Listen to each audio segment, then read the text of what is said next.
세상에 온 도로가 마치 자기네인 것처럼 전세 낸 사람이 있다고요. 김유진 아나운서. 네, 최근 대구 지역 도심의 주요 도로에서 오토바이를 몰고 다니면서 시민들을 위협한 사람들이 있습니다. 이들을 막기 위해서 경찰이 나섰다고 하는데요. 당시 상황 영상으로 만나보시죠. 지난 6일 새벽 시간대의 모습입니다. 도로 위에 수많은 불빛들이 보이는데요. 시민들을 위협하는 주인공은 바로 오토바이 폭주족이었습니다. 뭐예요, 그걸? 이들은 위험한 지그재그 운전은 물론이고요. 전 차로를 점거해서 시민들의 차량 통행 방해까지 서슴지 않는 모습인데요. 무리지어 다니면서 모든 차로를 차지하고 있는 이들 때문에 뒤따르던 차량은 이러지도 저러지도 못하는 상황이었습니다. 이 도로 위 무법자들을 막기 위해 경찰은 암행 순찰차와 경찰관 기동대 등 인력을 총동원해서 폭주족 집중 단속에 나섰다고 합니다. 야, 저 상황을 이제 최진봉 교수님 제 네. 지인분이 겪었다던데요. 아, 그래요? 네. 앞에 막고 있으니까 이 경적을 한 번 울렸더니 험악한 표정으로 오토바이를 돌려와서 차 주위를 에워쌌답니다. 순간 차 문을 잠그고요. 나 이러다가 정말 무슨 일 나는 거 아니야?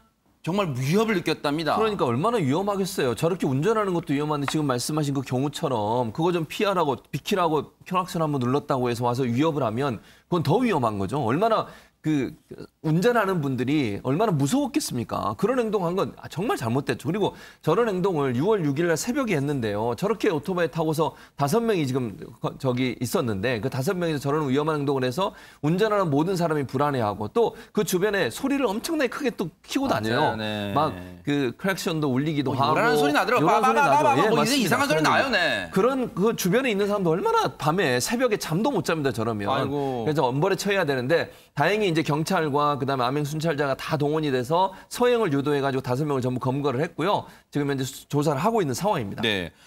아니 근데 최정화 기자님 저렇게 폭주하는 폭주족들이 때로 몰려다니는 뭐 이유가 있어요? 저 사람들 뭐 연락해서 만납니까? 어떻게 만나는 겁니까? 네, 이 설명을 위해서 또 다른 사건을 한번 예를 들어서 좀 설명을 드려야 될 것 같은데요. 네네.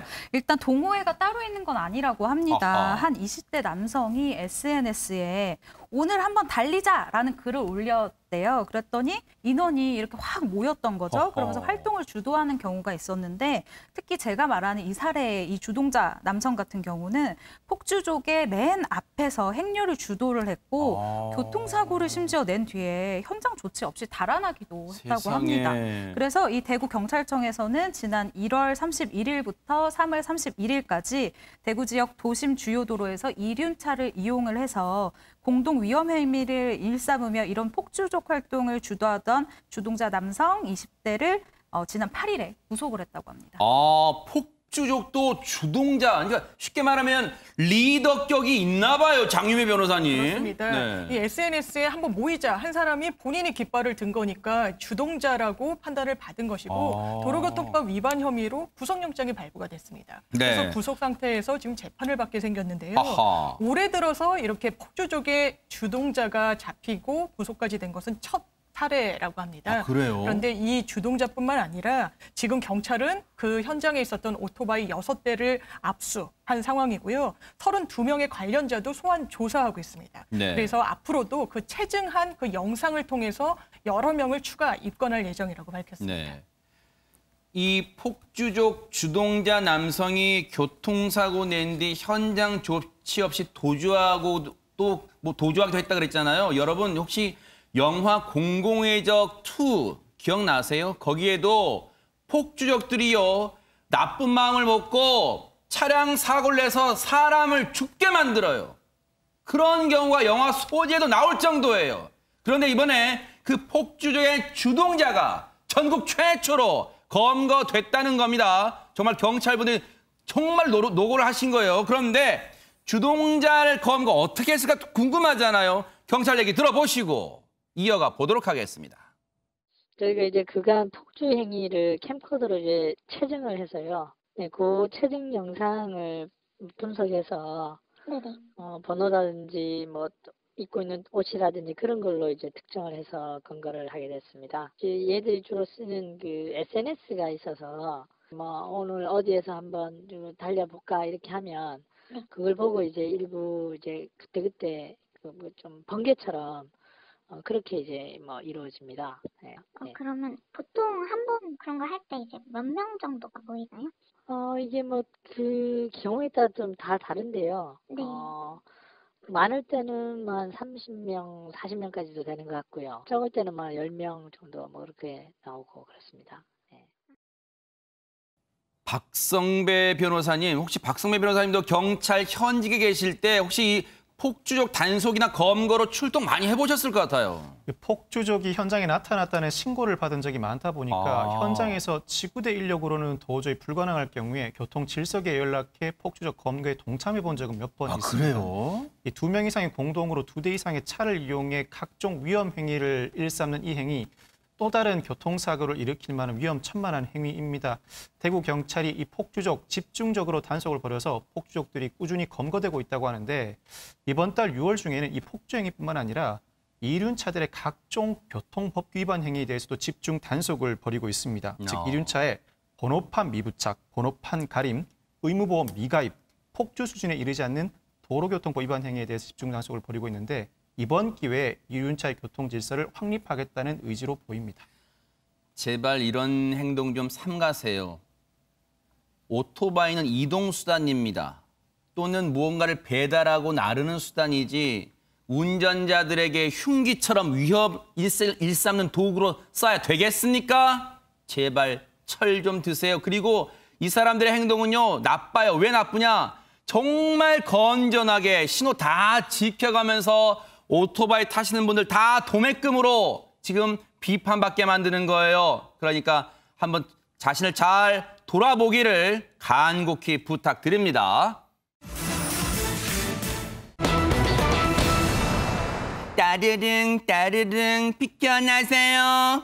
출근할 때 이 노래를 부른 사람이 있다고 하는데요. 김유진 아나운서. 네, 이준석 국민의힘 신임 당 대표 얘기입니다. 공식적으로는 오늘이 임기 첫날이지만 하루 일찍 어제 국회 당사로 출근을 했는데요.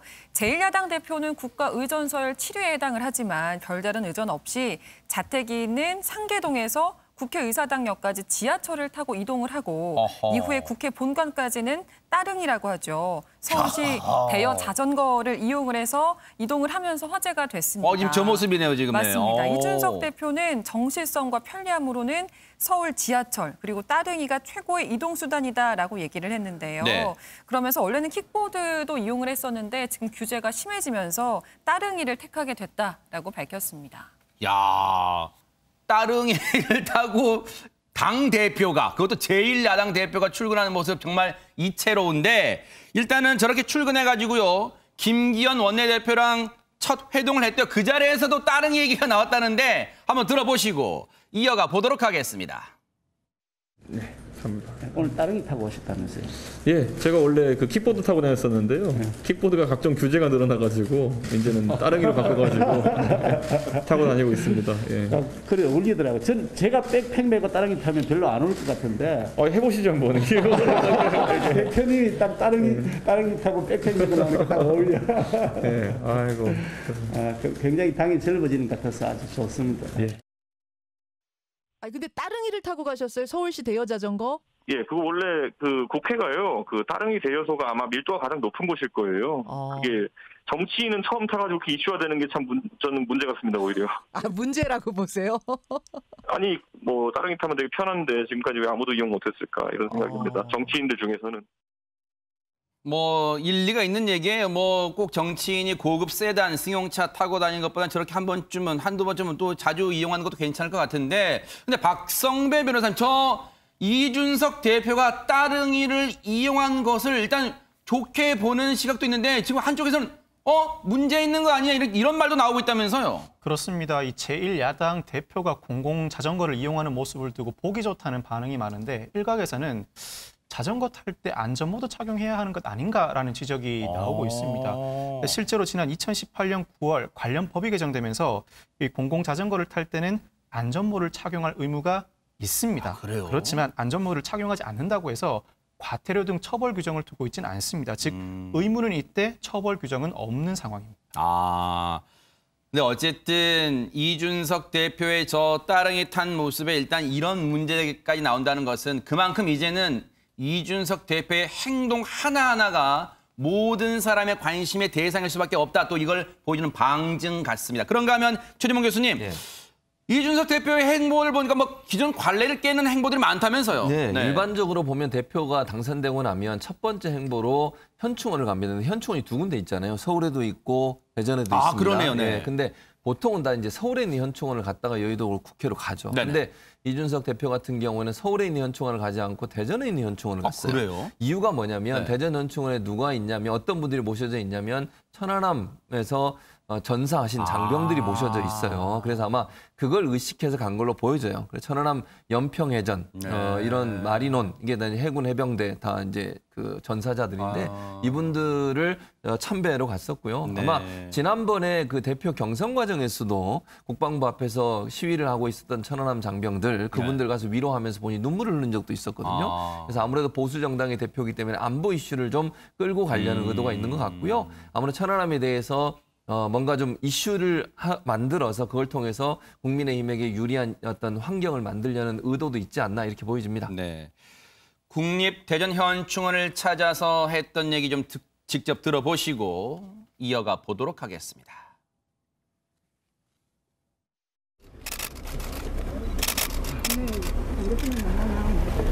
저희 아들이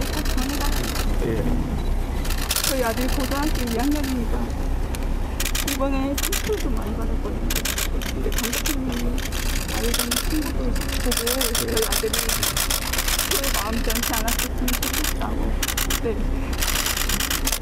그래서 저희 아들이 상처를 많이 받았는데 앞으로 상처를 더 받지 않았으면 좋겠다라고 말을 꼭 좀 해달라고 했거든요. 그래서 제가 아침부터 만나뵙고 싶어서 여기서 꼭 그렇게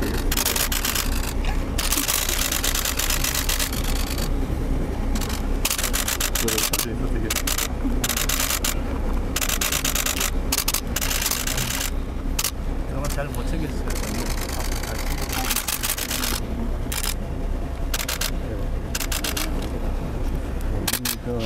아들들의 명예가 희생되지 않도록 대표님께서 좀 철저히 좀 신경을 써주시고 꼭 그렇게 부탁드리겠습니다. 저렇게 천안함 희생장병 유족들의 손도 잡아주고 또 그 말에 귀도 기울이고 눈물도 흘리는 이준석 대표의 모습도 보였습니다. 그런데 누리꾼들 사이에서는 장윤미 변호사님, 이준석 대표의 대전 현충원 방명록에도 또 관심이 쏠리는 것 같아요. 그렇습니다. 방명록에 어떤 글귀를 적었느냐 하면 내일을 준비하는 대한민국은 숭고한 희생과 헌신을 잊지 않겠습니다. 라고 그 의미가 충분히 담긴 글을 적었는데요. 좀 화제를 모은 것은 그 글씨체였습니다. 그래요? 예, 보통은 수려한 문체로 정치인들이 많이 적는데 이준석 신임 당대표 같은 경우에는 글씨체가 상당히 삐뚤빼뚤했습니다. 어땠을까요? 네. 그래서 이 필체가 눈길을 상당히 끈 건데요. 지금 이거예요? 네. 예, 그래서 글씨를 매우 잘 쓰는 편은 아닌 것 같은데 이 부분에 대해서 누리꾼들이 아무래도 컴세대라서 그런 것 같다. 그리고 천재는 보통 악필이라고 했는데 그래서 그런가 보다. 내지는 글씨체를 꼬투리 잡지 말고 그 내용이 좋으니까 그 내용을 봐라. 그리고 전공이 컴퓨터 공학이니까 한번 봐주자. 뭐 이런 반응들이 잇따랐습니다. 그러니까요. 그 누리꾼들 의견처럼 글씨가 아무리면 어떻습니까? 그런데 그 방명록 내용, 진짜 내일을 준비하는 대한민국은 숭고한 희생과 헌신을 잊지 않겠다. 이렇게 의미심장한 내용을 남기기도 했습니다. 그런데 이례적 행보는 여기서 그치지 않는다는 얘기가 있습니다. 네, 그렇습니다. 뭐 그리고 나서 방문했던 곳이 어디냐면 광주예요. 우리가 여기서 다뤘지만 잘 아시는 것처럼 광주에 지금 재개발하는 곳에서 철거 작업 가운데 인재가 발생했지 건물 않습니까? 붕괴 참사가 났었잖아요. 그렇죠. 그래서 희생자들이 이제 많이 나왔는데 그 희생자들이 합동 분향소를 찾아서 조문을 했습니다. 아마 이제 광주 지역을 찾는다고 하는 의미가 남다를 거라고 생각을 해요. 왜냐하면 예, 잘 아시는 것처럼 이 국민의힘 같은 경우에 이제 호남 지역의 지지율이 이렇게 높지 않은 상황 아니겠습니까? 그런데 김종인 전 비대위원장 같은 경우도 광주를 찾아서 여러 번 무릎 꿇고 사과를 했고, 무릎 사과를 그랬었죠. 그래서 이제 국민의힘의 지지율이 호남에서 약간 반등하는 기세를 보이고 있는 상황이에요. 그런 상황에서 이제 호남을 향한 어떤 그 국민의힘의 관심 이런 부분들을 좀 더 많이 표현하기 위한 하나의 방법일 수 있다. 그래서 그런 부분도 사실은 전략적으로 호남을 향한 국민의힘의 어떤 그 전략적인 선택 이런 부분도 함께 포함되어 있지 않나 이렇게 분석이 가능하다고 말씀드릴 수 있습니다. 참 이 공교롭다고는 할 수 있겠지만 날짜가요. 오늘로 광주 건물 붕괴 참사 희생자 9분의 발인이 모두 끝났습니다. 마무리됐는데 그 유족분들 얼마나 지금 가슴이 새까맣게 타들어가고 황망하고 분통이 터질까요? 가서 정말 그 유족분들의 위로해드리고 손 하나 잡아드리는 게 정말 큰 힘이 됐을 것 같다 이런 생각도 하는데 박성배 변호사님 그 이후에도 지금 이준석 대표가 누군가를 만났다는 것도 또 지금 화제가 되고 있어요. 그렇습니다. 이준석 국민의힘 대표와 안철수 국민의당 대표가 그제 동네 카페에서 번개 모임을 가졌습니다. 그래요? 이 두 사람 양당의 주요 현안인 합당 문제에 관한 의견을 교환했다고 하는데 1시간 정도 대화가 이어졌고 배석자는 따로 없었다고 합니다. 허심탄회하게 이런저런 대화를 나눈 것으로 보입니다. 이날 모임에 대해서 이준석 대표는 합당에 대한 의지가 있다는 공감대 정도만 확인했다고 밝혔고 안철수 대표는 야권의 변화를 바라는 지지자들의 열망을 포함해서 여러 덕담을 해줬다고 밝혔습니다. 사실 뭐 지금 대표 이제 취임 이후 초기라서 그럴 수는 있지만 언론에서 막 이것저것 전부 지금 기사화하고 있긴 있어요. 그런데 기존의 이 행보와 비교해보면 다른 대표들과의 그런데 지금 보면은 저렇게 만남을 가지면 보통 양측의 한쪽의 관계자를 통해서 사진을 찍은 다음에 언론에 배포를 하는 게 일반적인데 지금 수행 없이 양측 모두 수행 없이 번개식으로 동네 카페에서 상계동에서 만났다는 거예요. 그래서 그런지 지금 사진도 공개되지 않고 있습니다. 그런데 내용만 짧게 전해지고 있는 상황이고 그런가 하면 참 앞서도 말씀드렸지만 지금 행보 하나하나가 다 얘기거리가 되고 있는데 지금 이번 전당대회 선거 비용도 뉴스가 되고 있습니다. 최정화 기자님. 네, 총 비용이 약 3천만 원 정도밖에 들지 않았다라는 건데요. 보통 기존에는 이 선거 비용이 많아야 이 선거에 좀 유리하다라는 이 여의도 공식을 깬 행보로 볼 수 있다라는 평가가 있습니다. 네. 왜냐하면요, 이 후원금이 총 1억 5천만 원이 들어왔어요. 네. 근데 이 중에서 일단 지출 내역을 보시면 캠프 직원 등 5명의 이 인건비가 약 1,500만 원으로 가장 많이 나갔고 네. 그리고 공약집 등 인쇄물이 약 900만 원 정도입니다. 그 다음에 뭐 식비라던가 대중교통비라던가 뭐 이 대표 활동비가 약 500만 원 정도가 나갔고요. 네. 마지막으로 뭐 간식비라던가 이 기타 비용들이 약 50만 원 정도만 나갔습니다. 네. 그러니까 사무실, 차량, 뭐 문자 발송 비용이 아예 들어가지 않은 이런 내용인데 이렇게 해서 총 3천만 원이 들어간 내역입니다. 산무선거운동, 뭐 전당대회 기간에 선거 치르면서 나는 세 가지 않겠다 하면서 진짜로 실천하게 됐는데 아니 근데 최재문 교수님 네. 저 1억 5천 후원금 모인 것 중에 이번 선거 때 3천만 원 썼어요. 그럼 네. 1억 2천은 누구한테 뭐 선물로 줍니까? 쓸 수는 없고요. 이제 만약에 본인이 정치 자금으로 쓸 수는 있고요. 쓰더라도 다 영수증 처리해서 보고를 해야 됩니다. 나중에 이제 정치인이기 때문에 본인이 정치 자금으로 쓰는 것에 대해서는 가능하고요. 네. 그러나 그것이 다른 방법으로 쓰거나 개인으로 쓸 수 있는 상황은 아니라고 보여지고요. 네. 그다음에 산무운동 같은 경우는 지금 현재 본인이 세 가지를 안 하겠다고 요거 지금 얘기 들어왔는데 당에 남은 후원금 1억 2천을 전달하고 있다. 네. 지금 얘기 그래서 들려오고 이제 본인이 있습니다. 쓰거나 아니면 당에 전달해 당에서 정치자금으로 쓰도록 돼 있고. 당비로 써달라. 그리고 네. 이건 아까 말씀드린 것처럼 다 영수증 처리를 해야 되기 때문에 개인적으로 사용할 수 있는 돈은 절대로 아닙니다. 네. 그래서 산무호 선거운동은 이제 캠프 사무실을 전혀 사용하지 않았고요. 보통은 이제 캠프가 꾸려지면 사무실을 반드시 구하잖아요. 네. 그런데 사무실 없이 운동을 했고. 뭐 어디에 사무실 차렸냐, 어느 빌딩에 그렇죠. 차렸냐 막 예, 그것도 맞습니다. 뉴스 되잖아요. 네네. 근데 그거 없었고요. 홍보 문자 메시지를 발송하지 않았습니다. 아하. 그리고 지원 차량, 그러니까 뭐 예를 들면 막 이준석 뭐 1번 붙이고 막 이런 거 있잖아요. 네. 그런 거 전혀 하지 않았고요. 그래서 이제 본인은 아마 이런 것 같아요. 젊은 사람들이 비용을 많이 들이지 않고도 선거에 나와서 이길 수 있다는 것을 보여주고 싶었다. 네. 그 자체라고 보일 수 있는 것 같은데 그게 성공했다고 저는 보여지고요. 네. 이런 모델들이 결국은 우리가 선거는 돈을 많이 들여야 성공한다라고 하는 그런 어떤 공식이랄 거를 깨트릴 수 있어서 앞으로 정말 신진들이 세대교체 차원에서 많이 좀 나와서 선거 비용 적게 들고도 본인이 원하는 자리를 얻을 수 있는, 즉 선거에 당선될 수 있는 그런 구조가 생겼으면 좋겠다는 생각이 듭니다. 근데 장윤민 변호사님, 시청자분들 중에 그런 생각도 하실 거예요. 물론 1억 5천 중에 3천만 원만 쓰는 건 정말 선거, 돈 적게 든 선거를 한 거는 정말 잘한 일인데 아니 근데 3천만 원도 적지는 않은 돈이란 말이에요. 그 3천만 원 그럼 대체 어디서 어떻게 났을까? 뭐 그런 생각도 하실 것 그렇죠. 같아요. 네. 그래서 전당대회 내내 화제가 됐던 게 코인 투자로 성공을 했다는 점이 많이 언론에서도 지적이 코인 됐었습니다. 투자로요? 예, 그래서 실제로 한 언론과의 인터뷰에서 코인 투자로 선거 자금 벌었다는데 이게 사실이냐라고 물었더니 부인하지 않습니다. 그래서 수백억 뭐 이렇게 많이 번 건 아니다라고 이야기를 했는데 네. 그렇다면 10억 원 이하 정도를 벌었냐라고 했더니 그렇게 보시는 게 편할 것 같다라고 해서 한 수억 원 정도의 수익을 올렸던 걸로 좀 보입니다. 그리고 김웅 의원이 신인 당대표 출마자 초청 토론회에서 코인으로 얼마를 벌었냐라고 직접적으로 또 물어봐요? 네, 그러니까 선거를 몇 번 치를 정도로 벌었다는 이야기도 있지만 절대로 그 정도 많은 액수는 아니다라고 답변을 하기도 했습니다. 앞서도 말씀드렸지만 지금 우리 한국 정치의 판을 흔들었다는 말이 나올 정도로 역시 전인 미답의 지금 상황이다 보니까 여야 통틀어 30대 정당 대표 나온 게 사상 초유잖아요. 그러니까 행보 하나하나가 지금 관심을 끌고 있는데 그러다 보니까요. 이준석 대표에 관해서 이런 질문도 나오는 것 같습니다. 한번 들어보시고 이어가 보도록 하겠습니다.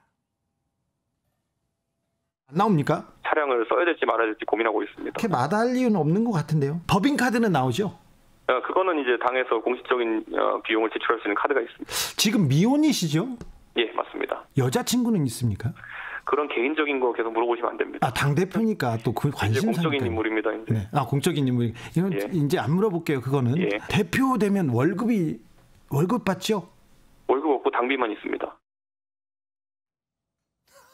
이것저것 글쎄요. 사적인 영역의 질문도 진짜 있네요. 그런데 일단 답변은 잘 애둘러 갔습니다. 박성배 변호사님. 기존 당대표와 달리 젊은 나이인데다 미혼이다 보니까 이 주변에 결혼 정년기에 있는 사람 보면 떠오르는 궁금증, 교제하는 사람이 있는지를 방송에서 물어보게 된 것 같습니다. 거기다 30대가 당대표에 당선되다 보니까 도대체 월급은 얼마나 받는지, 자가용은 나오는지, 법인카드는 쓸 수 있는지 모든 것들이 다 궁금하게 되는 것 같습니다. 네. 이준석 대표가 제1야당 대표가 되면서 과거 발언이 지금 소환되고 있어요. 과거 근데 이분의 발언이 지금 소환되고 있습니다. 어떤 얘기인지 한번 들어보시고, 네. 그 얘기를 한번 보시고, 김유진 아나운서 설명 좀 해주실까요? 어떤 내용이 지금 회자가 되고 있습니까? 네, 박종진 전 국민의힘 당협위원장이 2018년에 한 방송에 나와서 했던 얘기인데요. 이준석 대표가 당시 바른미래당 대표 경선에 출마하겠다라는 의사를 밝히니까 이 박종진 전 위원장이 이준석 씨는 절대 당대표가 될 수 없다. 만약에 된다면 내가 업고서 63빌딩 계단으로 올라가겠다. 이런 얘기를 해서 지금 이 내용이 새삼 화제가 되고 있는 상황입니다. 야, 이 보통 허벅지 근육 갖고는 저거 63빌딩 업고 못 갈 텐데 이 발언이 이제 다시 소환되면서 직접 입장을 물어볼 거 아니에요. 이준석 당대표 되는데 어떻게 하실 거예요? 막 물어봤을 것 같아요. 그 얘기 직접 들어보시고 이어가 보도록 하겠습니다. 3년 전에 당대표 되면은 업고 63빌딩 간다고 그러셨는데 이준석 대표 저기 가야 되는 거 아니야? 이렇게 했더니 네. 형님 제가 지금 너무 바쁩니다. 이렇게 통화를 했습니다. 이준석 대표도 의외로 좀 살이 붙었더라고요. 그래서 업고 며칠까지 올라갈지는 몰라도 올라가서 제가 땀 뻘뻘 흘리고 쓰러지고 그러면 이제 나중에 엘리베이터로 갈아타더라도 한번 올라가야 되지 않을까 지금 생각하고 있습니다. 보신 것처럼 그리고 들으신 것처럼 저 때는 설마 되겠어? 라는 마음이 많았겠죠. 그런데 꼭 박종진 전 당협위원장뿐 아니라 여야 할 것 없이 뭔가 그런 의구심, 그런 눈초리가 많았을 건데 어쨌든 지금 그 예상을 깨고 제1야당 대표가 됐습니다. 앞서도 말씀드렸지만 이런 파격 행보, 지금은 주목받지만 이 파격 행보가 중요한 게 아니라 이제는 제1야당 대표로 뭔가 내용을 그릇에 담는 것을 또 국민들께 보여줘야 되지 않을까 그런 생각도 해봅니다.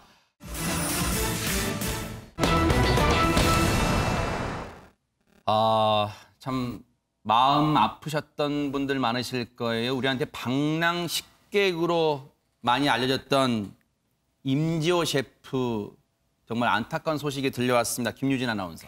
네, 임지호 셰프가 지난 주말 갑작스럽게 심장마비로 세상을 떠났습니다.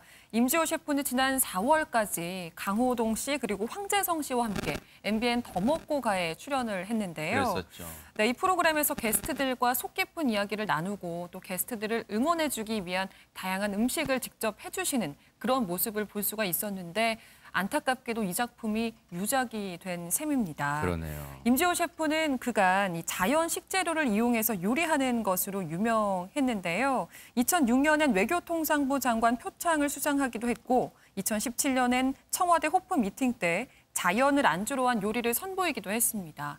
당시 요리를 직접 맛봤던 바로 이 모습이네요. 네, 정용진 신세계 부회장은 임지호 선생님의 음식은 수준급이었다. 이렇게 극찬을 아끼지 않았습니다. 네.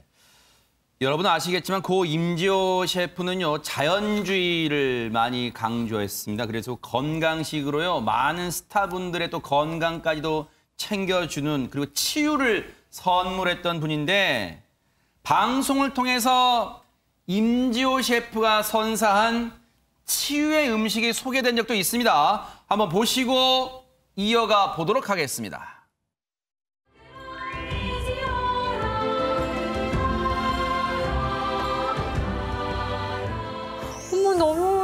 너무 아름답다 정말. 땅이 준 축복의 선물로 새로운 꿈을 키워나가신다. 네. 이게 정말 이 기운을 싹 빨아들여서 몸에 이렇게 넣을 거예요. 선생님이 진짜 그 요리에 그 기운을 담으시는 분이니까 그 기운이 담겨져 있습니다. 아, 엄마가 안 계시니까 나한테 밥 차려줘 할 수 있는 사람이 없구나. 오늘은 몸만 쏙 빠져라. 그런데 이런 밥상 저한테 주셔서 너무 감사합니다. 진짜. 일단 저 백김치도 좀 싸놨어요. 진짜로요? 나 진짜 친정한 나만 어떡해. 쟤는 이제 인순 씨한테 발바닥이 뜨거워서 움직이지 않으면 안 됐는데 이제는 속이 뜨거워져서 자기 안에서부터 막 완전하게 막 불타오르라고. 이번에 히트곡도 많이 나오지 않을까 싶은데 그런 염원을 담은 10년 만두, 복만두. 사실 최정아 기자님, 우리 또 대한민국 특유의 그게 있잖아요. 밥정. 밥 한 끼 하고 가. 밥 먹자. 우리 언제 밥 먹자. 근데 이 밥정, 많은 스타분들도 이른바 힐링이 되셨을 것 같아요. 네, 그렇습니다. 오늘 발인식이 엄수되었는데요. 이 임지호 그 셰프라고 해야 될까요? 이 요리 연구가 같은 경우에는 사실 다수의 프로그램을 통해서 많은 연예인들에게 이 밥정을 나눈 셰프로도 유명합니다. 그래서 그 임지호 선생님의 이 빈소에는요. 배우 김혜수 씨, 한지민 씨, 송윤아 씨, 추자연 씨, 한효주 씨, 문정희 씨 정말 이름만 말해도 하루가 걸릴 만큼 이금희 씨, 강호동 씨, 이영자 씨 등 정말 많은 스타들이 한 걸음에 달려와 조문을 했습니다. 그리고 송혜교, 전도연, 설경구 배우도요. 이 조화를 보내면서 안타깝게 생을 마감한 이 고인과 유족들을 위로를 했습니다. 그리고 또 SNS에 자신의 이 안타까운 마음을 전한 마칼럼니스트 황교익 씨 같은 경우에는 믿기지 않는다. 음식이란 무엇인가를 화두로 붙잡고 있을 때 내게 많은 영감을 주신 분이다. 그의 음식을 한참은 더 받아 먹어야 하는데 참 황망하다라고 이야기를 하기도 했고요. 방송인 김진수 씨 같은 경우에는요. 하늘나라에서 어머님과 맛있는 음식을 나누시길 바란다라고 마음을 전했습니다. 고 임지호 셰프의 음식을 그 자연주의 음식을 더는 맛볼 수 없다니 참 그리워하는 고 임지호 셰프를 그리워하는 분이 참 많을 것 같습니다. 그렇습니다. 임지호 셰프 하면 두 가지 단어가 생각이 나요. 하나는 뭐냐면 방랑식객이라는 별명이 있고요. 또 하면 음식 치유가 이 두 가지 별명이 있는데 이 두 가지 별명을 얻게 된 계기가 있어요. 그 계기도 저는 가슴 아픈데 사실 임지호 셰프가 12살 때 본인 경북 안동의 집에서 출가를 하면 집을 나옵니다. 이유가 뭐냐면요. 어머니를 찾기 위해서요. 생모를 찾기 위해서 집을 나와요. 거기서부터 방랑식객이 시작이 된 겁니다. 그러니까 사실은 이 음식의 맛을 자연주의 맛을 만들어내는 계기가 본인의 생모를 찾기 위한 어린 아이의 가출부터 시작이 된 거예요. 그러면서 이분이 전국을 돌아다니는 거예요. 라면집, 당시에 중국집, 심지어 요정 같은 데 있잖아요. 예전에 그런 게 있었잖아요. 그런 곳에 가서 식당을 전전하면서 배운 거예요. 그릇 닦는 것부터 시작해서 세상에. 음식 만드는 걸 배웠는데 이분이 이제 그러면서 건설 현장에도 일을 하고 호텔에서도 일을 하고 이랬었는데 10대 후반쯤 자신이 3살 때쯤 어머니가 돌아가셨다는 사실을 알게 돼요. 생모가.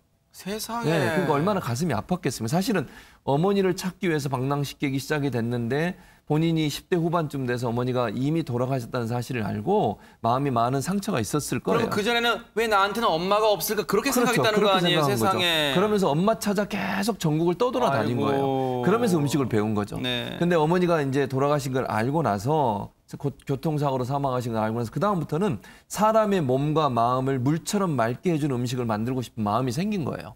그러면서 이분이 40여 년간 세계 곳곳을 누비면서요. 조그만 마을이라도 그 마을에 들어가서 그곳에 함께 하룻밤을 묵으면서 그 집에서 음식을 만드시는 분의 손맛을 배우기 시작한 거예요. 그러니까 전 세계의 각 곳곳에서 독특한 형태의 음식을 만드는 그 모습을 배우고 손맛을 배워서 지금의 임지호 씨가 있었던 것이죠.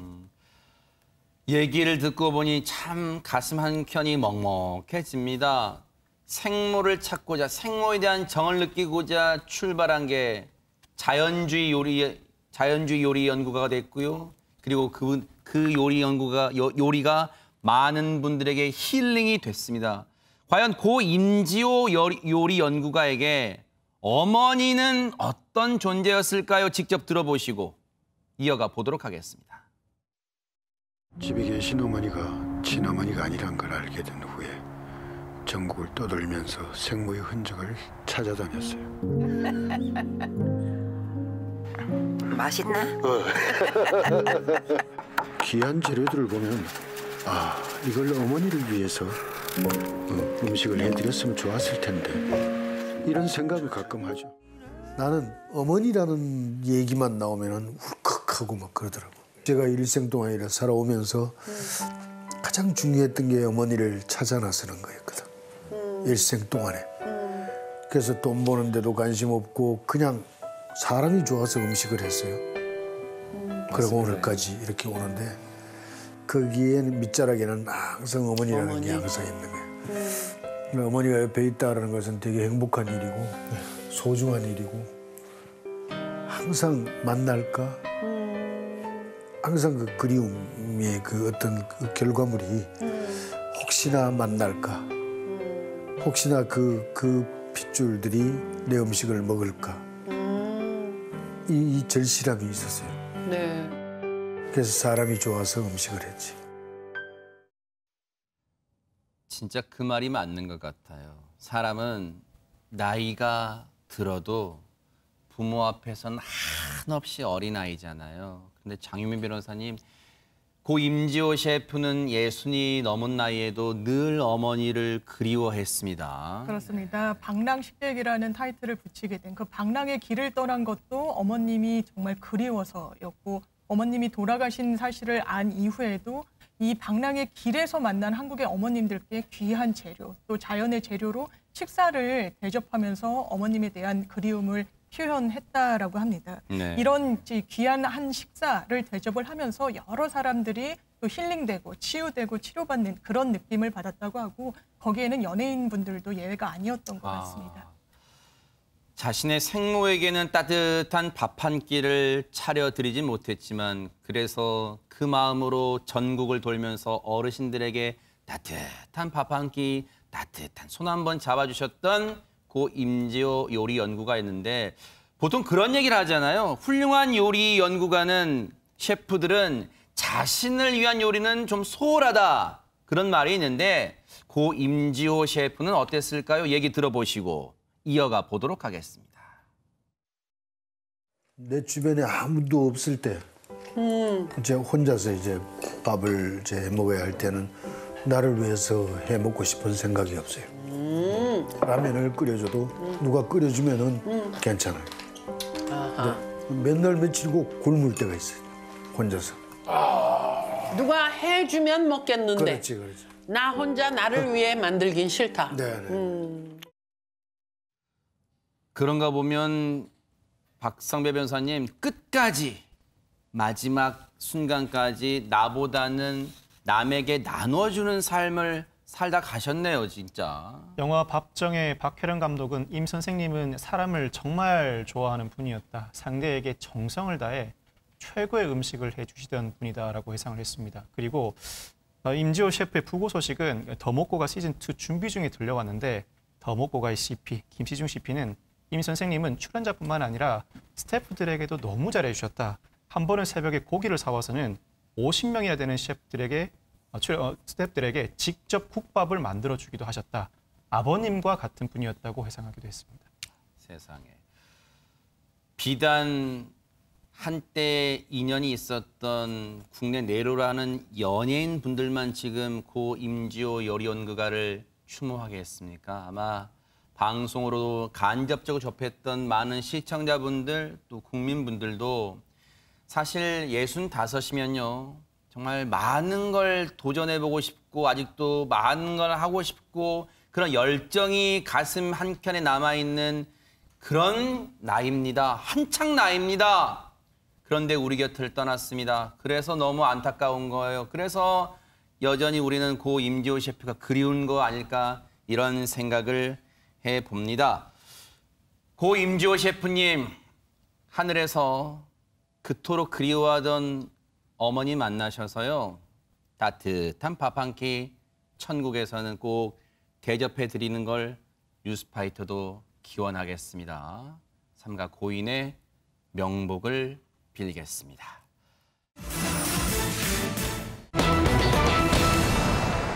자, 분위기 바꿔볼게요. 레전드, 말 그대로 전설이잖아요. 정말 우리가 한 분야의 네로라 하는 분들을 우리가 레전드라고 칭하는데 근데 레전드의 부활을 꿈꾸는 분들 그런 뭔가 쇠퇴기가 있었다는 건데 대체 어떤 분들인지 한번 만나보시고 이어가 보도록 하겠습니다.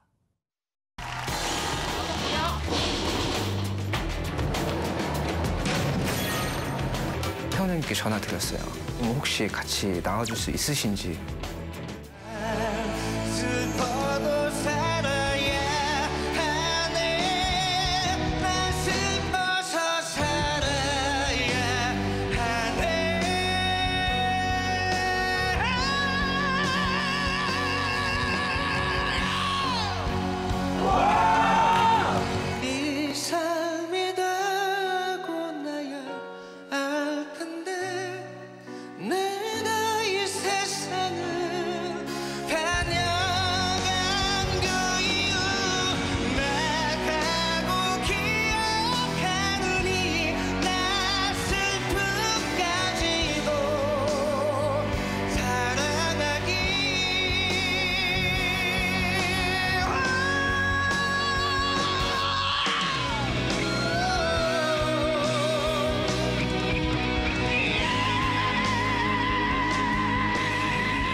정말 오랜만에 만납니다. 시청자분들도 그런 생각하실 거예요. 최재가 기자님, 부활의 김태원 씨네요. 네, 그렇습니다. 부활의 김태원 씨가 부활의 10대 보컬인 김동명 씨를 응원하기 위해서 이렇게 어렵게 자리를 만들어서 무대에 선 것인데요. 네. 이 레전드 기타리스트라고 우리가 김태원 씨를 얘기를 하잖아요. 이 김태원 씨의 등장만으로도 사실 이 레전드 남진 씨라던가 신성 씨라던가 이런 심사위원들도 정말 현장에서 깜짝 놀랐다고 합니다. 네. 사실 이 김동명 씨와 김태원 씨가 한 무대에 서는 것은요. 무려 3년 만. 이라고 하는데요. 김동명 씨가 이렇게 얘기를 했어요. 내가 부활의 10대 보컬이다. 그런데 이 부활이란 팀에서 나오고 나서 홀로서기 한 후에 마음고생이 좀 있었다라고 네. 속상했었던 이 마음을 얘기를 했는데요. 김태원 씨가 이 김동명 씨에게 힘을 주는 얘기를 합니다. 애정을 나타내는 말인데 김동명은 목소리에 정말 처절함이 있더라. 언젠가는 내가 작곡을 해서 김동명에게 내가 도움을 줄 수도 있다라고 이렇게 약속을 하는 모습도 보였습니다. 근데 김유진 아나운서, 김태원 씨를 우리가 한동안 보지 못했는데 무슨 일이 있었던 걸까요? 그 사이에? 건강이 많이 안 좋으셨다고 하더라고요. 2011년에는 위암을 진단받고 수술을 해서 위암은 지금은 완치가 됐는데 이후에 폐혈증으로 엄청나게 고생을 하셨다고 세상에. 합니다. 어느 정도였냐면 몸속에 염증이 터져서 생명이 위태로웠고 공연 도중 실신하고 사람을 알아보지 못할 정도였다고 하더라고요. 그런데 알코올성 간염이 반복이 되면서 게다가 합병증이 유발이 됐는데 그 심각한 폐혈증을 일으킨 충격의 주량이 공개되기도 했습니다. 과거에 김태원 씨가 아침 공복에 한 컵을 마시기 시작해서 하루 동안 소주를 5병을 드셨대요. 세상에. 그런데 안주는 콜라 한 캔과 사과 반 쪽이 전부였다고 하니까 어떻게 봐도 건강에는 좋을 수가 없는 그런 식단이 아니었나 생각이 듭니다. 아니 과도한 음주는 스스로 몸을 상하게 만드는 거잖아요. 장유민 변호사님. 그렇습니다. 그래서 지금은 뭐 무대에 설 정도로 회복이 되긴 했지만 아직 후유증은 계속 남아있다고 합니다. 네. 폐혈증 투병으로 장기가 많이 손상이 됐고요. 그 후유증으로 후각은 완전히 잃었고 시력도 절반 수준으로 떨어졌다라고 합니다. 세상에. 미각도 뭐 조금 남아있는 정도라고 하는데요. 그래서 회복을 위해서 걷기 운동 그리고 지금은 완전히 술을 끊어서 1년 반 전부터는 술을 마시지 않고 건강 회복에 노력을 기울이고 있다라고 잘했네요. 합니다. 녹슬지 않은 기타 연주 실력처럼 이제는 자신의 몸 관리에서 다시 한번 팬들 앞에 우뚝 서시길 좀 기대해 보겠습니다. 그런가 하면 투병 중에도 또 무대에선 다른 주인공이 있습니다. 영상 만나보시고 이어가 보도록 하겠습니다. 인생의 마지막이라는 그 종착역에서 누군가가 저한테 마지막이 될 수도 있다고 했습니다. 너무 암이 컸기 때문에 그때 생각을 정말 많이 했습니다. 내가 죽어서 지옥을 가더라도 더 살고 싶다. 이 삶이 나한테 단 하루하루가 나한테 정말 소중한 하루구나. 그때 제가 이 노래를 듣게 됐습니다. 그래서 저뿐만 아니라 누군가가 저절하고 힘들 때 끝이 아니길 바란다는 마음으로 해봤습니다. 예. 보여요 그대 날 떠나려는 게 눈물을 참는 그대 슬픈 뒷모습이 마지막 내 전부는 그대뿐인데 그대를 사랑했단 말도 추억들이 밝혀서 잊어낼 수 있나요? 말을 해봐요.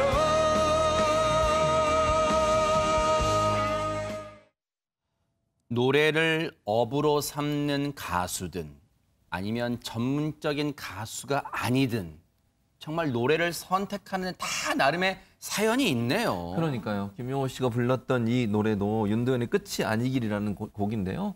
사실 본인이 뭐라고 얘기냐면 본인이 지금 암 투병 중이거든요. 육종암이라는 암에 걸렸는데 이 암 같은 게 희귀암이에요. 아, 그래요? 그래서 사실은 10군데 이상을 진찰을 받으러 다녔대요. 그러니까 처음에 가서는 모르는 거예요, 사람들. 의사들도 일부 의사들은 이게 육종암일까? 이걸 이제 좀 긴가민가 해서 10군데 이상을 다니고 나서 최종적으로 암 진단을 2019년에 받았고요.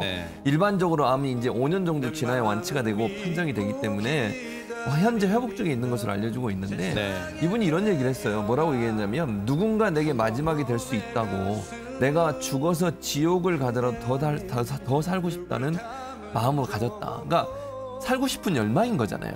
그리고 또 무슨 얘기를 했냐면 저는 이 말이 다가왔는데 아침이 오는 것도 너무 좋고 내가 잘 몰랐던 시간이 가는 시간 소리도 너무 좋았고 햇빛이 비치는 소리도 너무 좋았고 비가 오는 소리도 너무 좋았다. 불평불만이 없잖아요. 그러니까요. 그냥 내가 살고 있는 생명이 연장되는 그 하나만으로 너무 기뻤고 이렇게 노래 부르는 것도 사실은 누군가에 희망을 주고 싶다는 거예요. 자기가 암 투명하고 있음에도 불구하고 위로가 될 수 있는 무대를 보여주겠다는 저 열정이 우리에게 많은 감동과 뭉클함을 준다고 볼 수 있을 것 같습니다. 그러니까요. 저 열정으로 반드시 팬들 앞에 건강하게 완치된 모습으로 우뚝 서시길 또 뉴스파이터가 기원해 보도록 하겠습니다. 대낮에 파출소로 다급한 전화가 한 통 걸려왔답니다. 김유진 아나운서. 네, 이달 초 광주에서 있었던 일입니다. 대낮에 길 한가운데 할아버지가 한 분이 쓰러져 계신다라는 다급한 신고 전화가 경찰에 접수된 건데요. 게다가 이날 온도가 30도를 넘는 날이었다고 세상에. 합니다. 당시 상황 영상으로 만나보시죠. 경찰이 신고를 받은 동네로 출동을 해보니까 손을 흔들며 신호를 보내고 있는 시민들 주변에 어르신 한 분이 쓰러져 있는 걸 볼 수가 있습니다. 네. 그러자 경찰 지금 어르신에게 다가가서요. 상태를 곧바로 확인을 해봤는데요.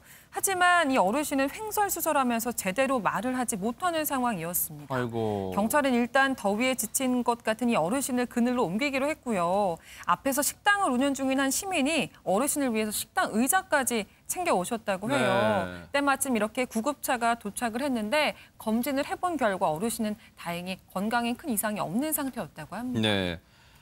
앞서 신고하신 분들이요, 이제 순찰차 들어온 걸 보고 막 발을 동동 구르잖아. 아이처럼 보였는데, 여기! 막 그러는 것도 볼 수가 있었어요. 보세요. 신호를 보냈던데, 어르신이 일단 무사해서 다행인데, 하마터면 정말 큰일 날 뻔했습니다. 당시 출동된 경찰 얘기 들어보시고, 이어가 보도록 하겠습니다.